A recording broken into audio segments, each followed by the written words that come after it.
नमस्कार। आज हम बात करेंगे अंतर्राष्ट्रीय व्यापार का प्रातिशिक सिद्धांत, classical theory of international trade. अंतर्राष्ट्रीय व्यापार का प्रातिशिक सिद्धांत या classical theory of international trade.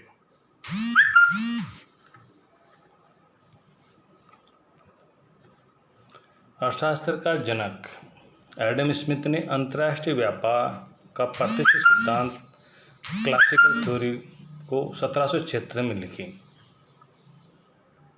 अपनी पुस्तक वेल्थ ऑफ नेशन में प्रस्तुत किया था। 1776 में जो अर्थशास्त्र के फादर हैं एडम स्मिथ, उन्होंने बुक्स लिखी थी वेल्थ ऑफ नेशन। उसमें इसने क्लासिकल थ्योरी को प्रस्तुत किया था, दिया था। एडम स्मिथ के नेतृत्व में उनके समकालीन अर्थशास्त्री David Ricardo, John Stuart Mill आदि अर्थशास्त्रियों ने व्यापार के बारे में तत्कालीन वणिकवादी विचारधारा की घोर विरोध किया था। उससे पहले वणिकवादी विचारधारा थी हमारे यहाँ पर इंटरनेशनल ट्रेड की, उसका इन्होंने विरोध किया, एक नया सिद्धांत दिया जिसको आजकल हम लोग क्लासिकल थ्योरी मानते हैं। वणिकवादियों की विचारधारा की थी कि प्रतिबंध विदेशी व्यापार, निर्यात को प्रोत्साहन और आयात पर प्रतिबंध की नीति के जरिए कोई भी राष्ट्र अधिक स्वर्ण जैसी बहुमूल्य धातु अर्जित कर आर्थिक दृष्टि से संपन्न और शक्तिशाली बन सकता है। वणिकवादी है इस क्लासिकल थ्योरी। वणिकवादी क्लासिकल थ्योरी का मतलब है कि वणिकवादी कहते थे कि इंटरनेशनल ट्रेड में हमें निर्यात ज़्यादा करनी चाहिए और आयात कम करनी चाहिए। उससे क्या होगा कि जो निर्यात कर रहा है उसको स्वर्ण और अन्य धातुएं ज़्यादा मिलेगी, वह राष्ट्र अधिक धनी होगा। इसका इन्होंने विरोध किया था क्लासिकल थ्योरी ने। क्लासिकल थ्योरी कहता है कि व्यापार से तो दोनों ही देशों को लाभ होता है। वणिकवादी विचारधारा वाले कहते हैं कि व्यापार से सिर्फ निर्यात जिसका ज़्यादा उसको फ़ायदा होता है और जो आयात जिसका है उसको नुकसान होता है, ऐसा वणिकवादी विचारधारा बताती है। दोनों में थोड़ा फ़र्क भी है। तो उन्होंने कहा है कि निर्यात से स्वर्ण जैसी बहुमूल्य धातु अर्जित कर आर्थिक दृष्टि से संपन्न और शक्तिशाली बन सकता है, ऐसी बताते हैं वणिकवादी विचारधारा। और राष्ट्रवाद के जो प्रखर राष्ट्रवादी विचारधारा प्रतिष्ठित सिद्धांत से इसे नए सिरे से खारिज कर दिया। नहीं, ऐसा कुछ भी नहीं है। अभी तो इसके स्थान पर जो क्लासिकल थ्योरी है उसने एक स्वतंत्र व स्वैच्छिक व्यापार जो कि स्वतंत्र बाजार और बिना सरकारी हस्तक्षेप पर आधारित की अवधारणा का प्रतिपादित किया।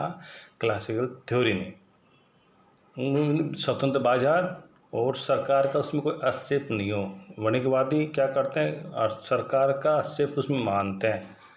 दोनों में ये फर्क है।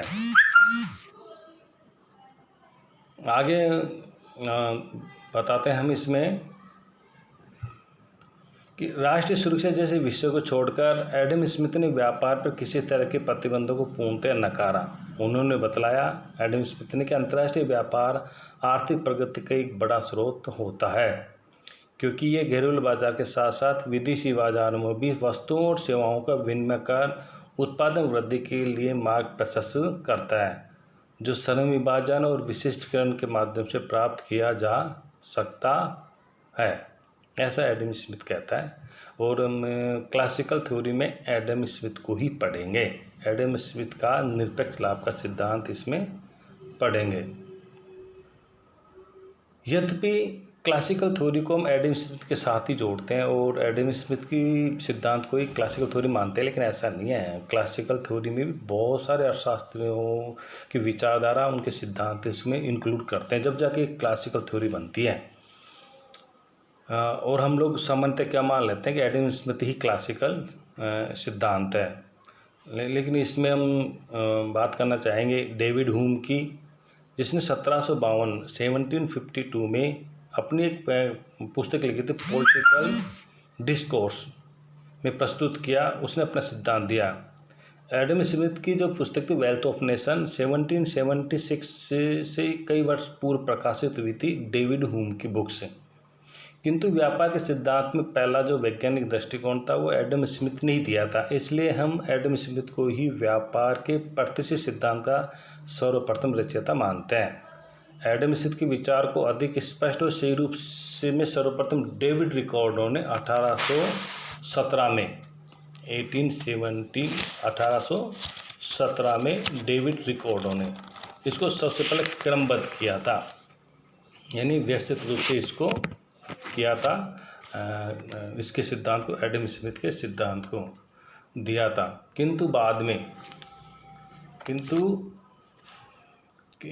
इसके बारे में कहा जाता है कि रिकार्डो के तुलनात्मक लाभ सिद्धांत के बारे में रॉबर्ट टॉरेंस ने 2 वर्ष पूर्व यानी 1815 में ही ये विचार अपने लेख ऐसे ऑफ द एक्सटर्नल ट्रेड में प्रकाशित किया था। ऐसा माना जाता है कि 2 वर्ष पूर्व। इसके अलावा इस सिद्धांत के विकास और विस्तार के बाद अनेक अर्थशास्त्रियों ने योगदान दिया, जिसमें प्रमुख है माल्थस और William Blake, John Whately, Nassau Senior आदि। एडम स्मिथ ने निरपेक्ष लाभ के सिद्धांत को व्यापार का आधार माना। वापस अच्छी चीज़ इसको दोहराना चाहता हूँ कि एडम स्मिथ का जो व्यापार का जो सिद्धांत की जो की है, एक लाइन में उसको बताते हैं, वह निरपेक्ष लाभ का सिद्धांत है। एडम स्मिथ कहा कि दोनों ही देशों को फायदा होता है और वो भी निरपेक्ष। 2 तरह से लाभ होते हैं, एक तो सापेक्ष और एक होता है निरपेक्ष। तो कहते हैं कि निरपेक्ष लाभ है, उसके कारण ही अंतर्राष्ट्रीय व्यापार होता है, इंटरनेशनल ट्रेड होता है। जबकि इसकी कुछ कमियों को दूर कर रिकार्डो ने तुलनात्मक लाभ को व्यापार का आधार के रूप में, ये तो एडम स्मिथ का था निरपेक्ष लाभ, लेकिन डेविड रिकार्डो जिसने इसके सिद्धांत को व्यवस्थित रूप से क्रमबद्ध किया था, उसने जो व्यापार का सिद्धांत दिया था वो तुलनात्मक लाभ का दिया था। कंपैरेटिव एडवांटेज, तुलनात्मक लाभ को व्यापार का आधार के रूप में स्वीकार किया था। ये थोड़ा सा फर्क है एडम स्मिथ और डेविड रिकार्डो में। एडम स्मिथ ने वाणिज्यवादी व्यापार सिद्धांत को अस्वीकार करते हुए स्वतंत्र व्यापार की हिमायत की। मूल चीज़ें देखते हैं वह एडम स्मिथ के सिद्धांत के। उनके अनुसार यदि 2 व्यक्ति या 2 राज्य या 2 राष्ट्र आपस में व्यापार करते हैं तो दोनों को व्यापार से लाभ मिलना ही चाहिए। ये बताना चाहता थे कि व्यापार शून्य आधारित खेल नहीं है जैसा कि वाणिज्यवादियों ने माना, अपितु धनात्मक आधारित खेल है। मतलब इसको समझ लेते हैं। शून्य आधारित खेल का मतलब होता है जीरो सम गेम का मतलब होता है कि एक को नुकसान और एक को फायदा, और पॉजिटिव सम गेम का मतलब है कि दोनों को फायदा। तो ये कहता है कि धनात्मक आधारित खेल है, न कि शून्य आधारित खेल, जिसमें भाग लेने वाले सभी पक्ष लाभान्वित होते हैं।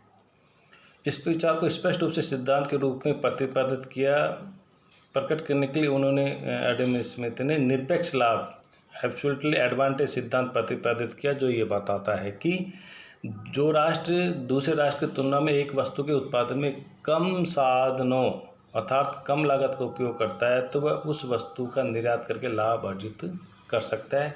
ये इसका सारांश है एडम स्मिथ के निरपेक्ष लाभ का सिद्धांत का। हाँ, ये हो सकता है कि जो किसी भी उत्पादन की लागत का मतलब होता है कि उसमें किन साधनों को यूज किया, उन साधनों की कॉस्ट, वही उत्पादन की कॉस्ट कहलाती है। तो जिसके यहाँ साधनों की कम कॉस्ट होती है उसको ज़्यादा लाभ मिल सकता है, जिसके यहाँ साधनों की कॉस्ट थोड़ी ज़्यादा है उसको कम लाभ मिलता है, लेकिन निश्चित तौर पर इंटरनेशनल ट्रेड से दोनों को ही लाभ प्राप्त होता है। तो एडम स्मिथ का ये निरपेक्ष लाभ का सिद्धांत है। एडम स्मिथ द्वारा प्रतिपादित सिद्धांत को कई नामों से समझाया जा सकता है। इसे निरपेक्ष लाभ या लागतों में निरपेक्ष अंतर के नाम से भी व्यक्त किया जा सकता है। एडम स्मिथ के निरपेक्ष लाभ सिद्धांत को समझने से पहले उनकी मान्यताओं को इसमें समझना जरूरी है, यानी उसकी शर्त क्या क्या है। ये कंडीशन होगी तो ये सिद्धांत लागू होगा, नहीं तो नहीं होगा।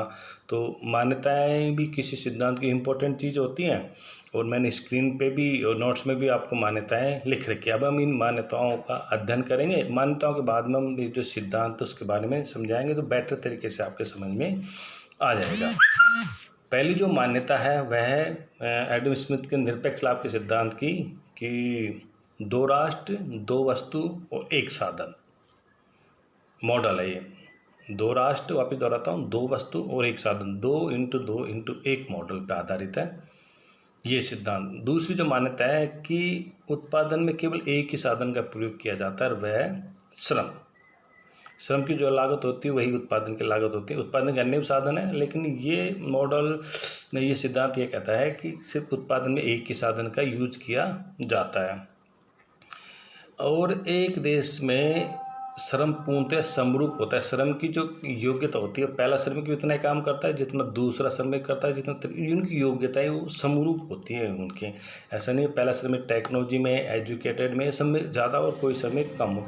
एजुकेशन क्या पाया जाए, लेबर क्या है, समरूप है, इक्वल है। इसकी तीसरी मान्यता है और ये सभी उद्योगों में तथा सभी स्थानों में समान पाई जाती है। चौथी है, एक राष्ट्र में श्रम की पूर्ण गतिशीलता पाई जाती है, उस पर किसी प्रकार का कोई प्रतिबंध नहीं होता। लेकिन दो राष्ट्रों के बीच में श्रम अगतिशीलता पाई जाती है, उनमें प्रतिबंध होता है। एक राष्ट्र से दूसरे राष्ट्र में एक लेबर नहीं जा सकता, एक राष्ट्र के अंदर वो कहीं भी आ जा सकता है। तो इसकी चौथी मान्यता है निरपेक्ष लाभ के सिद्धांत की। पांचवी जो मान्यता है वह है कि श्रम पूर्ण रोजगार की स्थिति में पाया जाता है, यानी उसमें बेरोजगारी नहीं पाई जाती, क्योंकि कंडीशन अलग हो जाती है। जब हमारे यहाँ बेरोजगारी पाई जाती है तो लेबर की और प्रोडक्शन की जो कॉस्ट की जो अलग कंडीशन पाई जाती है, और पूर्ण रोजगार होता है तो सिद्धांत अलग तरीके से काम कर देता है। और नंबर 6 मान्यता है कि उत्पादन की तकनीकी स्तर, टेक्नोलॉजी तो कांस्टेंट होती है, टेक्नोलॉजी में कोई चेंजिंग नहीं होता। कोई अच्छी टेक्नोलॉजी नहीं आती, जो टेक्नोलॉजी चल रही है वो कंटिन्यू चलती ही रहती है, तो ये सिद्धांत लागू होता है, नहीं तो ये सिद्धांत लागू नहीं होगा। ये इसकी छठी मान्यता है, हम लोग इसको देख सकते हैं। और जो उत्पादन की जो लागत है वो भी स्थिर होती है, फिक्स होती है। प्रोडक्शन प्रति इकाई जो कॉस्ट चल रही है वो चलती ही आ रही है। इसकी यह छठी मान्यता। सातवीं मान्यता है कि परिवहन लागत भी स्थिर होती है, कोई ट्रांसपोर्ट कॉस्ट नहीं पाई जाती, परिवहन लागतें नहीं पाई जाती है। यानी यूँ मान के चले कि जहाँ से उसको भेजना है वहीं प्रोडक्शन होता है। ऐसा नहीं एक देश के अंदर परिवहन लागतें, जैसे हमारे इंडिया में है, कोई गुड्स अपने केरला में बन रही है और हम उसको दिल्ली में लाना चाह रहे हैं, तो निश्चित तौर पर परिवहन लागत है। लेकिन ये माना जाता है कि जो वस्तु जहाँ उसको जो पूर्ति होनी है वहीं उसी जगह बनती है, परिवहन लागतें नहीं पाई जाती हैं। और अन्य इसकी मान्यता है कि परिवहन लागत के अलावा अन्य कोई लागत इसमें नहीं होती, अन्य इसकी कोई कॉस्ट नहीं होती। और लास्ट जो मान्यता है उसकी यह है कि दो राष्ट्रों में वस्तु विनिमय होता है, अर्थात वस्तु के बदले वस्तु का ही लेन देन होता है, अतः मुद्रा का कोई उपयोग नहीं होता। यानी दो राष्ट्रों के बीच में अगर कोई ट्रेड होता है, व्यापार होता है, तो एक देश को वस्तु देनी पड़ती है, दूसरे देश को भी वस्तु देनी पड़ती है। वो ऐसा नहीं है, मुद्रा का कोई सिस्टम नहीं है कि मैं यहाँ, जैसे मेरा अमेरिका में और इंडिया में ट्रेड व्यापार होता है, तो ऐसा नहीं है कि हमारे यहाँ डॉलर रखे हुए हैं, उन्होंने हमें गुड्स भेजी और हमने बदले में उनको डॉलर दे दिया, ऐसा नहीं है। अमेरिका ने हमें कोई वस्तुएं भेजी तो हमें भी बदले में उनको वस्तुएं देनी पड़ती है, या इंडिया ने अमेरिका को कोई वस्तुएं भेजी तो बदले में उनको भी वस्तुएं देनी ही पड़ती है। ये तो वस्तु विनिमय पाया जाता है, यानी मुद्रा का इसमें कोई रोल नहीं होता। इस सिद्धांत में मुद्रा का कोई रोल नहीं होता।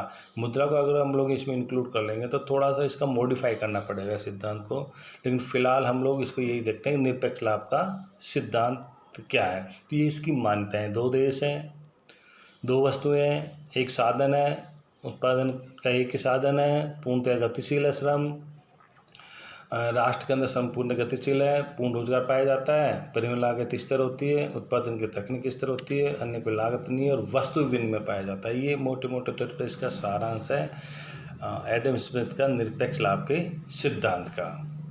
धन्यवाद। अगले में हम इस सिद्धांत को थोड़ा सा क्लियर करेंगे। अब हमने इसके जो नींव बना ली इस सिद्धांत की, अब हम थोड़ा सा समझ गए इस सिद्धांत को क्या है। अगले जो मेरा जो वीडियो आएगा उसमें हम इस सिद्धांत को अच्छी तरह इसको क्लियर कर पाएंगे और चित्रों सहित इसको समझाने की कोशिश करेंगे कि एडम स्मिथ का निरपेक्ष लाभ का सिद्धांत क्या है। धन्यवाद।